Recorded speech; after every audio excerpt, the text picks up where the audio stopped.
Brilliant. I think it's working. I think finally we got it working. Incredible. Nice. Great to have you on the podcast, Swish. Thank you for having me, Ryan. I appreciate it. No worries. And we've tried this twice before on the recording. Thankfully, we got it working, I think, the third time. Yeah, I feel like as a tech entrepreneur, I probably should have been more helpful, but I was not helpful at all. But I appreciate you figuring it all out.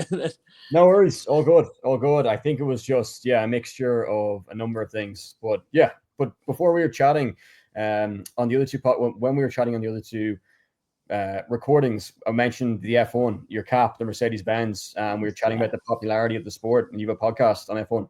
Yeah, man. So it's actually crazy. I was mentioning, I go down the street now and people are like taunting me sometimes if they support a different team. You don't usually see that. I've been a longtime F1 fan. I grew up in Singapore. I used to go to the Singaporean and Malaysian Grand Prix all the time. I did a lot of sim racing back in 2017, 2018, 2019. And then it was only about 3 years ago when I decided to create the podcast with some of my best friends. We were at the Montreal Grand Prix. I think it was the 2022 Montreal Grand Prix. And we decided to create this podcast where we get to interview mechanics and engineers, team principals, drivers, creators, reporters, people just within the sport that have a different perspective on it based on kind of where they work and what they do.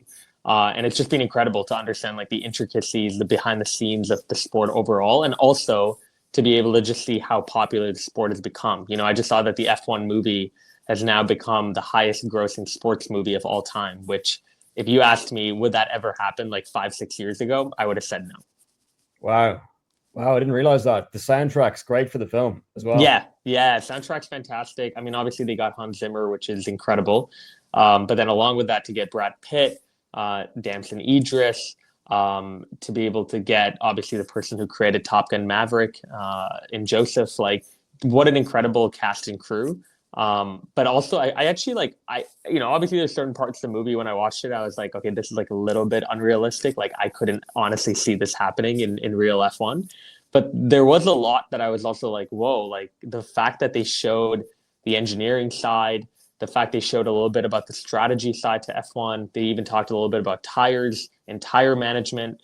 Like it was cool that they made F1 seem like it wasn't just people driving. Like it's an entire team sport. And a lot of the racing is done even off track, let alone on track, which is kind of cool. Yeah. I'd love to see and great points as well. Brad Pitt was excellent in the film, I thought. Yep. I'd love to see an F1 in New York. Would that ever happen? I know in America they have in Las Vegas now. Yeah, I feel like from my perspective, I don't want to see another US race. I think that we already have way too many. Like we went from 1 to 3 within the span of 3-4 years. New York would be interesting though. I mean, I know they've talked about like something around Central Park or something. I don't know. It would be crazy if they were able to do it in Manhattan. But I think the better places to go are like, go back to Germany, go to Hockenheim, put a race in South Africa. So F1 is truly global and you have a race in the continent of Africa. Or, go back to Malaysia, right? Go back to like some of these classic tracks that are like not street circuits. They're proper racing tracks. And there's already this legacy of having F1 fandom in that country. I think Germany makes so much sense, right? Like Mercedes is a German car company. So for them to not have a home race when Ferrari has a home race and Red Bull has a home race and McLaren has a home race, it doesn't make sense that one of the most prominent constructors, like teams in F1, doesn't have a home race. Yeah. Wow. I didn't even think about that. I suppose there's so much prestige, luxury, and innovation with Mercedes, and it's Munich, is it? They're based out of, or I don't know where exactly in Germany they're based out of. Munich wouldn't be a bad bet. I actually don't know. I bet it's some industrial town though. It could be even like Stuttgart. Like I don't actually fully know that. But I know they're German, obviously. Yeah. It's brilliant. Anyway, that's I suppose we can talk about F1 in a bit more detail another day. But if you have a podcast, it'd be great. At the end of it, we'll give it somewhere people can check it out, and if they're interested in F1, they can listen more. Definitely appreciate that. No worries. I did a small bit of research on ChatGPT before you came on the podcast, and I'll just read out a bit of an intro. That's okay. Sure. Yep. And feel free to correct me if there's any mistakes as well. Um, Swish, dynamic entrepreneur and speaker based in Toronto, known for his work across tech, gaming, media, and youth empowerment. Swish Goswami is a Canadian entrepreneur, author, speaker, and angel investor who's built a multifaceted career by his mid-20s, head of growth and marketing at Parallel Studios, a venture-backed gaming studio focused on building sci-fi franchise since its 2021 launch. The company raised around 100 million from high-profile investors, including Cote, CEO, excuse me, Yeah. Cote, the former CEO of AngelList and the ex-CEO of Blizzard, and the co-founder of YouTube, former CEO and co-founder of Surf, formerly TrueFan, a consumer data platform that compensated users for their data and provided brands like Netflix, Amazon Prime, gaming, L'Oreal, Electronics Arts, and others with better audience insights. The company was acquired in 2024 by Datasy. Yep. Brilliant. Author of The Young Entrepreneur, a best-selling book aimed at students interested in building businesses while still in school. Co-author of co-host of the Track Limits podcast, a motorsport show with a reach exceeding 6 million. It features inspiring stories from F1 drivers, engineers, and team bosses. Founding partner of Ajax Capital, his angel investment fund supporting startups such as FaZe Clan, Wumbo, Othership, among others. Philanthropy and youth advocacy, he serves on the Next Gen Council at Covenant House, and is chairman of the League of Innovators, a youth entrepreneurship accelerator backed by a 20 million fund in Canada. Recognitions in speaking, a 4-time TEDx speaker. Swish is known for engaging talks on entrepreneurship, a zero-party data, personal branding, and more. Awards and honors include Startup Canada's Young Entrepreneur of the Year, LinkedIn's Top Voice, Bay Street Bulls 30 under 30, Plan Canada's Top 20 under 20, UN Outstanding Youth Leadership Award, named among the peaks emerging leaders shaping Canada's future. Wow, that's amazing. I appreciate it, man. The only thing actually is I'm not a Parallel anymore. Okay. But I wouldn't blame ChatGPT for it because I only made the move about 3 weeks ago. So I moved over to spearhead growth and marketing now at an AI startup called Bordy. So I'm no longer at Parallel anymore, though I wish the team at Parallel very well. But yeah, here at Bordy, and just been really enjoying the first 3 weeks so far. Brilliant. And yeah, it's such a diverse and background with so many accolades and achievements. It's amazing, especially. Yeah, I'd love to know where, like, if you don't mind me asking, you mentioned you grew up in Singapore, if I'm correct in saying that, or was it Toronto? Or in Singapore? Yeah, in Singapore. Okay. I grew up in Singapore. I moved to Calgary around like 8-9 years old. Spent kind of my main elementary, junior high, and high school days in Calgary, and then I came to the University of Toronto thinking I wanted to be a lawyer. Ended up dropping out after my second year. Worked on a basketball Instagram account with my friend Elliot. It was called @Dunk. Ended up building a company from there called Surf in 2019. And obviously sold the business last year, moved on to Parallel, and now moved on to Bordy. So professionally, a lot has happened over the last few years, but definitely from 2019 to 2024 is when a lot of the growing up happened. A lot of the essentially got like a mini MBA when I was building out my company. Learned everything from hiring, fundraising, firing, team management, building a product, selling a product. Obviously having to navigate COVID and like managing a virtual team as well. So just like a lot of learnings happened during that time, which was pretty cool. Yeah. I'd love to know. I've been just in my spare time lately, I've been kind of on ChatGPT looking up different things, and I noticed that Singapore is quite high up on a number of indexes, including GDP per capita, I think. So it must have been an interesting place to grow up at the time. Was it? Yeah, it was. It wasn't like particularly. I mean, it was very affluent, but it wasn't like as affluent as I think it is now. When I was growing up there, like I grew up there 1997 to like 2005, and there wasn't like a wave of immigration that had happened to Singapore yet. There was wealth in the country, but I don't think there was like exorbitant wealth. I also grew up in a time when like Mandarin, for example, was not taught because Singapore was very distant from China. I think it was when I moved to Calgary when they started teaching Mandarin in schools. So it was a very like predominant English speaking country, very like cool coastal type vibe. You know, it's like a tropical city. You're near the beach. It's a very small city.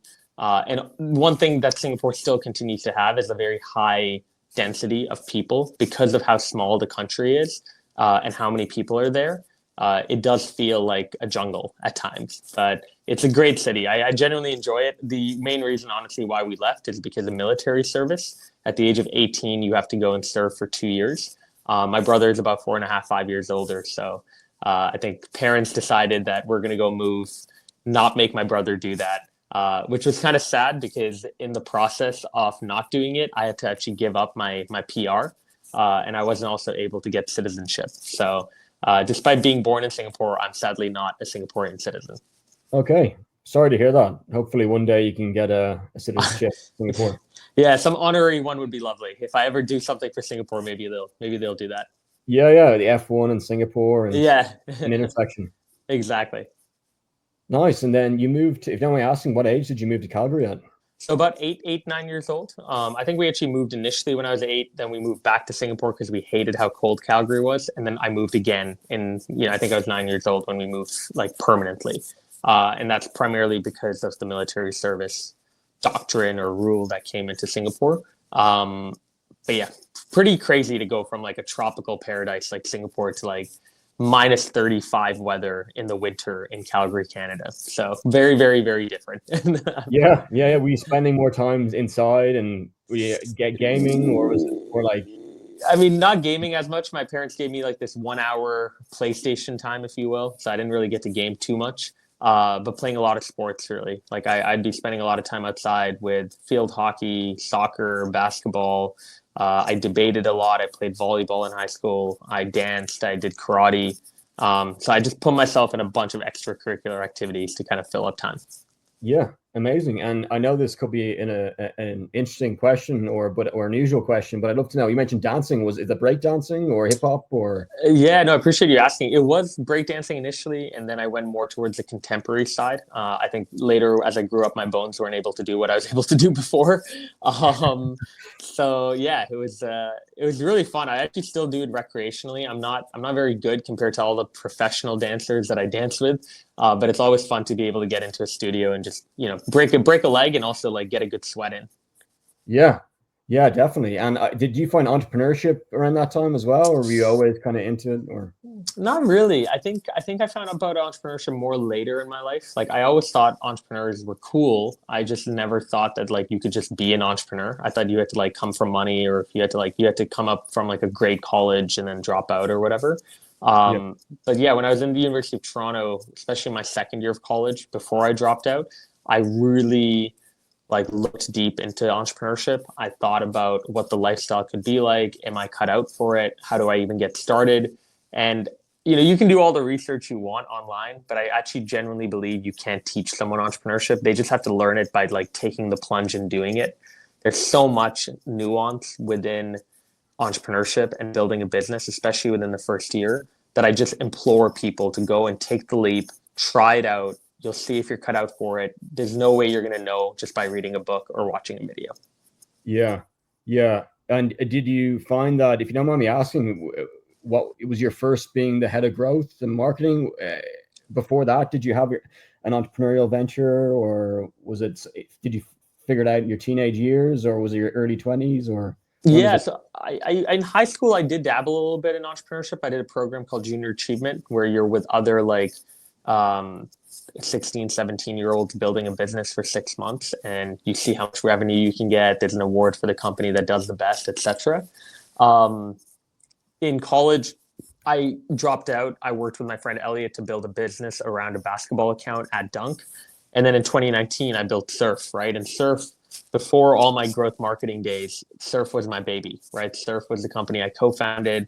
It was a consumer extension that compensated people for their data. We built it, with a lot of passion and love. Spent about 5.5 years building it before we exited.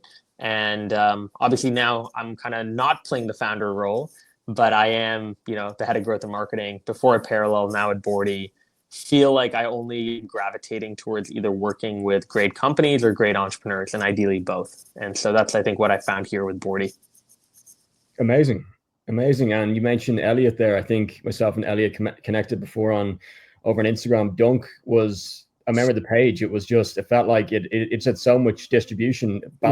Basketball, for those maybe listening in Ireland or around the UK that may not know, or Europe, but they probably do know if they're into basketball about Dunk. Yeah. Where in Ireland are you from, by the way? Dublin. Dublin. Okay, cool. Actually, one of the guys on the podcast with me for Formula One, Mikey, he's from Tipperary. Oh, no way. Yeah, so I went out actually last summer, and I got to check out his farm. We went to like Nina as well, which was very, very specifically Nina, but like we went there, and just a beautiful area. And then we went to Dublin, obviously, and I fell in love with Dublin as well. I'm a huge fan of Guinness, so I like don't think I've ever drank better Guinness in my life than at the Guinness factory in Dublin. And then I was like, wait, no, the pubs around are also even better. The problem with Canada is I feel like when you're importing Guinness, I don't know what happens, but the taste just goes away. Like it becomes very metallic, and like the head of the glass doesn't stick to the glass, which is a bit weird. But man, it tastes like water when you're out in Ireland. It's unbelievable. It's unbelievable. Yeah. The Guinness here is although I did get a good pint of Guinness in London there not so long ago. There is in Dublin, the Guinness storehouse is something else. The view from the top, where you can look around and you can see the view 360. Oh my God. I think I had like 7 pints up there. But yeah, it was unbelievable. And then actually, in the UK is not bad. The UK, I went to a place called the Toucan in London. And the Toucan is, I went there for St. Paddy's Day, and it was a good vibe, like very good vibe. Seemed like it had been an Irish pub for a long, long time, which was nice. Yeah. It's great. I know there's probably some Irish pubs over in Toronto as well. Is there? Or? There are. I mean, again, the Guinness isn't like particularly great here. There's a couple though that I do like to just go check out for the vibe. But yeah, there's a place called Brazen Head. We have the Commoner, James McBoy. I don't know, not James McBoy. James something, like it's an Irish name. I forgot the name, but there's a pub named after an Irishman. Yeah, so there's a couple for sure. And honestly, St. Paddy's Day here, like people really go hard. Like I don't usually indulge anymore. I feel like I'm too old for that. like, I can't keep up with the way I was drinking before. But when I look around, I'm like, the pride for Ireland in Canada is unbelievable, and it's great. I've obviously with Mikey, he's taught me a lot about Irish history, and it's amazing. Like both in terms of what Irish people have had to go through, but then how they've kind of come out the other side, and the culture is so unique and so beautiful. Yeah. Thank you for mentioning that. There was a famine in Ireland not so long ago. I think it was about less than 200 years ago. I need to double check that. And about 4 million went over to America. So I think this probably went over to Canada as well. So there's probably an Irish hub in Toronto, a big number of Irish people over there. Yeah. I feel like you should take some of them back, like Mikey. No, I'm kidding. But no, he's a great guy. I also learned a lot of slang words from him. He's just like, "What's the crack, lad?" Like, like these phrases that I think Irish people say, which I'm like obsessed about because it's so like delightful to hear stuff like that. Gobshite, I heard that one. That was a swear word I don't think I should say in Ireland. Pothole, I don't know. He didn't like pothole. So yeah, just stuff like that, mate. I don't know. It's weird. Like you guys have weird swear words, but yeah. yeah. It's its own. I think it depends where you go. I think there's 32 counties inside of Ireland, and you have Northern Ireland as well. So which is 2 separate countries in the island. So it's when I always wonder when people come here, did they get confused with I think there's 5.3 million people in Ireland. I think we're just bigger than Alabama in the US and smaller than Minnesota. Yeah. So I'm wondering if people get confused, like tourists coming here being like, Northern Ireland, 32 It's actually crazy though, because I also didn't realize like it's a very drivable country. So like you can drive pretty much the whole distance within like a couple of days, right? It's not like a particularly big country in terms of landmass. Yeah. I think you can get anywhere in about 4 to 5 hours, north, south, east, west, within reason. I know in the Republic of Ireland, you can go from Galway to Dublin in about 2-3 hours, and then you can go from Dublin to Cork or Galway to Cork in about the similar time, 4 hours, maybe 4 or 5 hours. Maybe Belfast from Dublin in like an hour or so. Yeah. No, I want to go back though. I really want to go back. I want to spend more time in Dublin. And I also want to like go and check out some of the other counties. I also like I grew up playing a lot of cricket. So I used to follow the Irish cricket team a lot because you guys used to have a guy called Brendan McCullum, who was a fantastic cricketer. I think he's retired now, but yeah, like Ireland's produced good cricket talent as well, which is kind of cool. Yeah. There's quite a number of great cricket clubs here. I know one in particular, Clontarf, which I have family members involved in, and it's I think it's where they hold some of the international games. Neat. I know rugby's big there too, and then I saw a hurling match when I was in Ireland. I still don't fully understand how it works, but yeah, it was pretty fun though. Yeah. Hurling's one of those games. I think it's the fastest field sport in the world. So it's similar to lacrosse. It's just the way that something like that. I need to double check. There may be some other sport now that's quicker, but yeah, if you're ever here again, I must send you my number on WhatsApp or on Instagram, and must catch up. But yeah, I'd love to know when you went. Something that's probably maybe different from. I don't know if this is like different from Canada or Ireland. Is when you left university, was there a lot of was that after your first year or second? So you went from high school to university, or? Yeah, I went from high school to university, and then it was after my second year when I dropped out. And it was a tough decision, but I think it was also not tough in some ways for me because my parents basically gave me an ultimatum. They were like, look, you have 1 year to figure your life out. If you figure it out, then you can continue to do what you're doing. If not, you go back to college. So for me, like my backup option was always just to resume school. And I didn't mind graduating 1 year later than everyone else if I was to continue. So yeah, I think I was in a pretty privileged situation. Like I obviously know many people don't typically find themselves in that situation, but that kind of choice and ability to go back to school and continue definitely made the decision a bit easier to do. Yeah. It's one of those things where I don't know if they have a defer. Can you defer a year in? Exactly. Yeah, it's deferring exactly.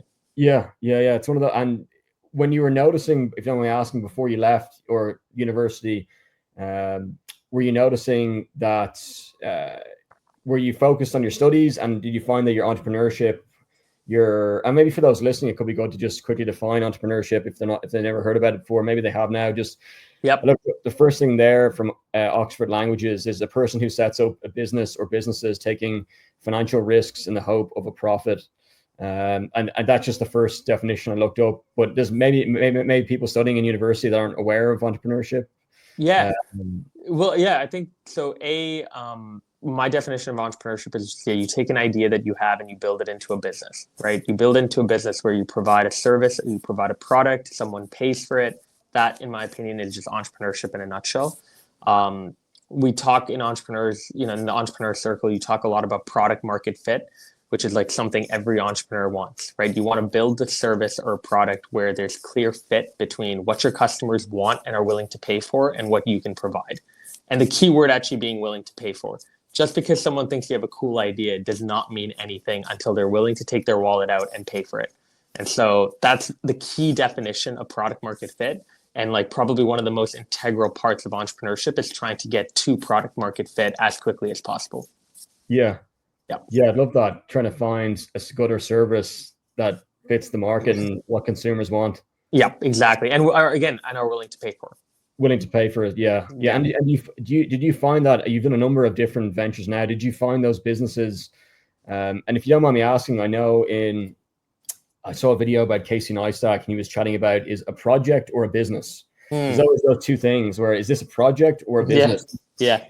Did you know before you were in university, did you have that stage where you were doing projects and then, okay, I want to turn this into a business now, I want to register it as a company, or how did that work, if you don't mind me asking? Yeah, I had definitely projects that I tried to make into a business that just never worked out when I was in college. And then obviously with Elliot, when he had Dunk, he was like, hey man, like, why don't you come on board, run the business side, because I can focus on the creative, and we can maybe do something together. And that was really my first foray into like building a business, fundraising, hiring people, managing a team.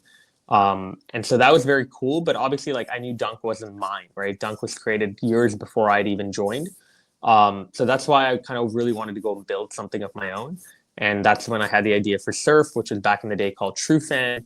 And we ended up just going and fully committing to that, building it out. But yeah, I think right now is actually a good example, right? Like I'm not an entrepreneur right now in terms of like my full-time job is not building a business. But I do feel very connected to Bordy where I'm at right now. I feel very connected to the business on many levels, and I want it to do well.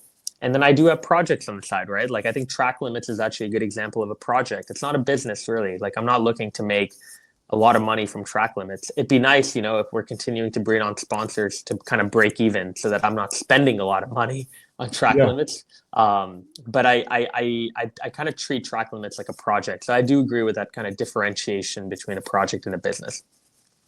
Yeah. I just, my first time hearing about it, I kind of knew about hobbies, but like Casey Neistat in the video mentioning between projects or business, that was the first time I've kind of made the realization that, okay, maybe this isn't, I knew it wasn't like, but it made me double check what I was doing, because none of them are registered, just all the projects that I was doing. I was like, hey, maybe I need to register one of them. Yeah. Well, it's actually crazy also. Like a lot of people end up raising money before they even incorporate and register their business, right? And it's like, I think just those beginning steps, it can be a little bit complicated as well and confusing to understand, like, how do I do this? How do I set up my tax structure? All of that. But once you do it and you also get the right people, like you get a good lawyer or you get a good accountant, it can make your life much easier down the road. Yeah, definitely. And do you find in Canada, is it more similar to the US? Probably GDP wise, probably a bigger economy than Ireland. So it's probably, do you reckon it's easier to get a lawyer or an accountant, or is it pretty straightforward? It's pretty straightforward in terms of like, if you're an entrepreneur here, there are a lot of law firms that have like a startup program. So there's like Norton Rose, Fasken, Osler, that are all Canadian law firms that offer like hey, don't worry about paying us right now. We'll do the work, but then 6 months from now, you'll have to pay us back. It's kind of like deferring fees, if you will. And that's obviously ideal, because if you're going to fully commit to a business and you don't have the upfront capital, but you're eventually going to make money through revenue or by raising money, like fundraising, then you can then pay back the fees that you owe the legal firm later on. So there are like programs like that exist, and I think they're pretty well known in Canada. Wow. Yeah, I've never heard about that in Ireland, the kind of the deferral program. Yeah. First 6 months you mentioned. So the first 6 months is you defer the cost of legal. Exactly. And then it comes in after the 6 months. Yeah, exactly. Wow. That's the first time I've heard that. It's similar for accounting as well in finance, or is it? Accountants, I think, are a little bit more picky. So I think with accountants, you got to like really know what you're doing, or else you're going to incur a very big bill. And typically they don't defer. So for an accountant, you only normally will bring them in during tax season. And you'll be paying a couple grand, I think, depending on obviously the business and like the volume of transactions you're doing. But typically it's not overly expensive if you're a smaller company. Yeah.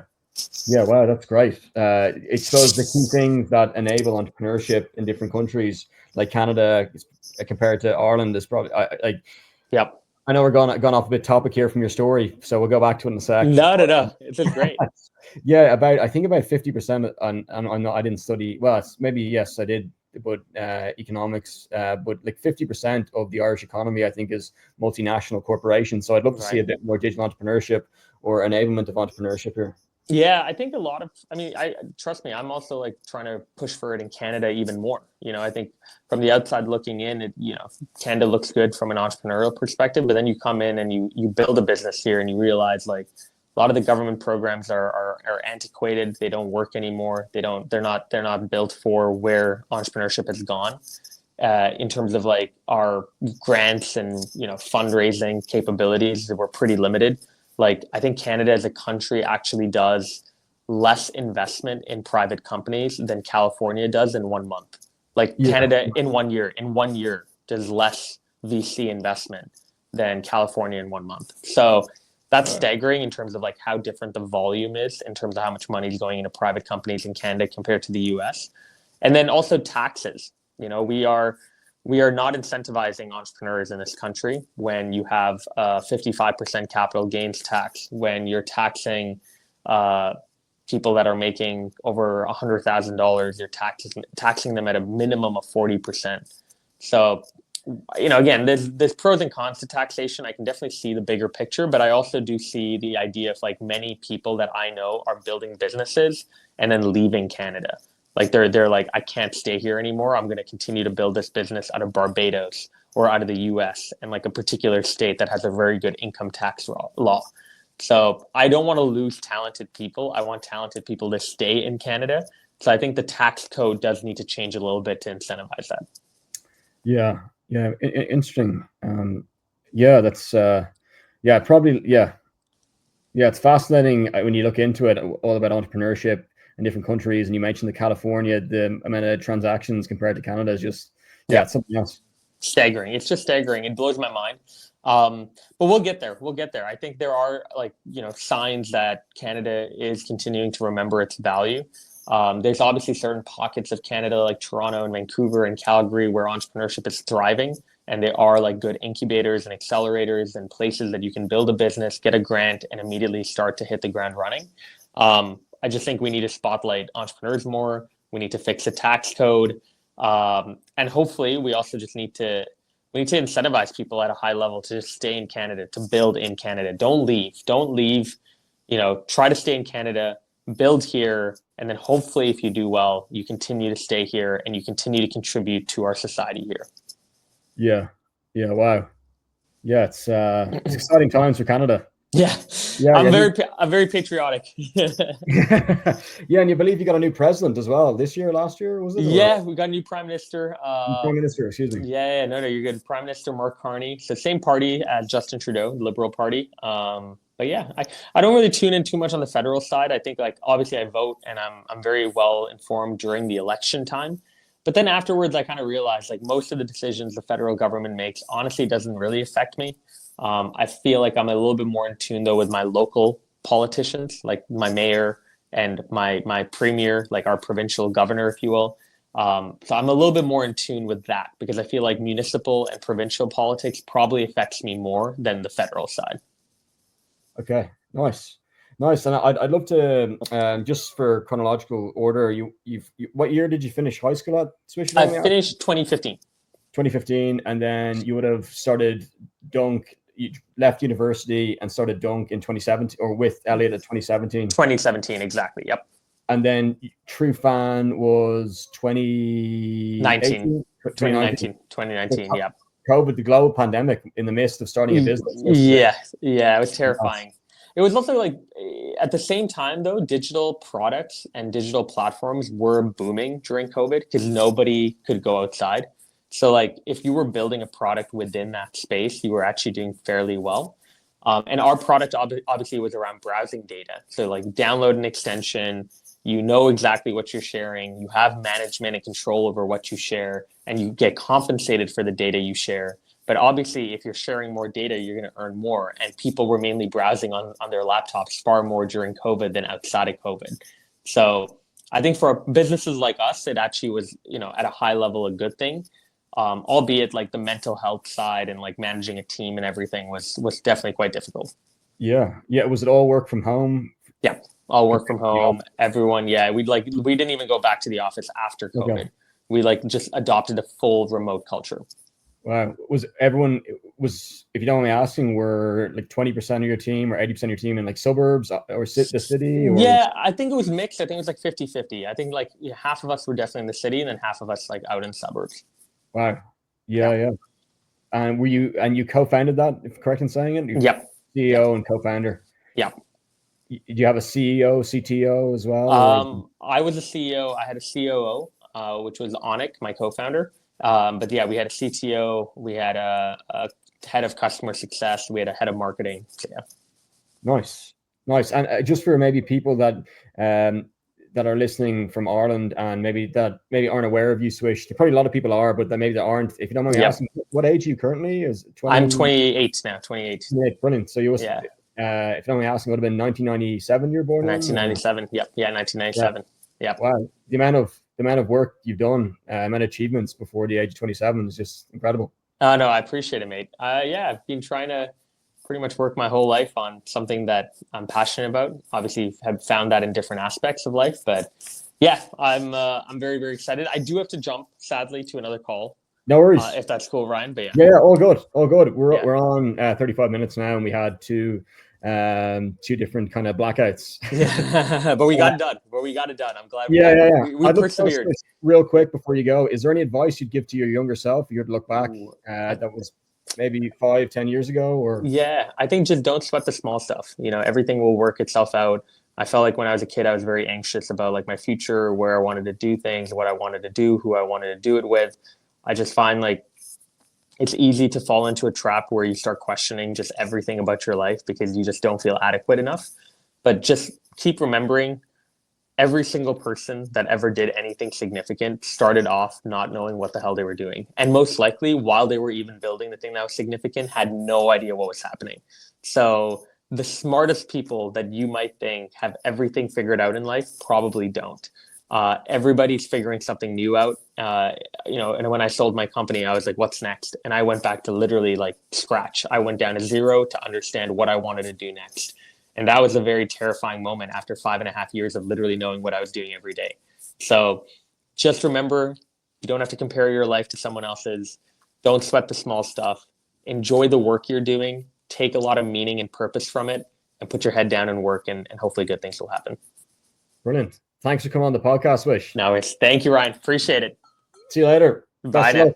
Thank you.